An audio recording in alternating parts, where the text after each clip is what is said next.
முதலமைச்சர் இரண்டாவது முறையாக வெளிநாடு பயணம் செய்திருக்காரு, அதாவது முதலீடு செய்வதற்காக. இதை நீங்கள் எப்படி பார்க்குறீங்க?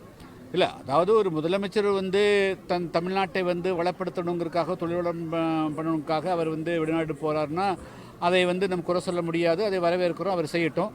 அதே சமயத்தில் தன்னுடைய கட்சிக்காரர்கள் 2 லட்சம் கோடி ரூபாயை கொண்டு போய் பக்கத்து நாட்டில் கொண்டு போய் ஏன் முதலீடு பண்ணாங்க? அந்த 2 லட்சம் கோடி இருந்துன்னா முதலமைச்சர் அங்கே போய் 100 கோடிக்கு 200 கோடிக்கு யார்கிட்டையும் கையேந்த வேண்டிய அவசியம் இருக்காது.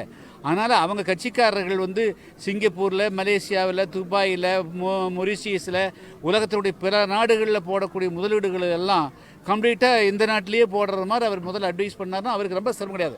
வெளிநாட்டுக்கு சாதாரணமாக போகலாம், அவர் டூர் போயிட்டு வரலாம், நேரத்தை கழிச்சிட்டு வரலாம், எக்ஸசைஸ் பண்ணிட்டு வரலாம். போய் அங்கே போய் உட்காந்துட்டு கஷ்டப்பட வேண்டியது. அதனால் அவருடைய கட்சிக்காரர்கள் லட்சக்கணக்கான கோடி கொண்டு போய் எதுக்கு வேறு நாட்டில் போடுறாங்க? அதனால் உள்ளூர்லேயே போட சொல்லுங்கள். மேலும் இது போன்ற பதிவுகளை காண மருத நிலவன் யூடியூப் சேனலை சப்ஸ்கிரைப் செய்து ஆல் பெல் பட்டனை அழுத்தி ஆதரவு கொடுக்கவும்.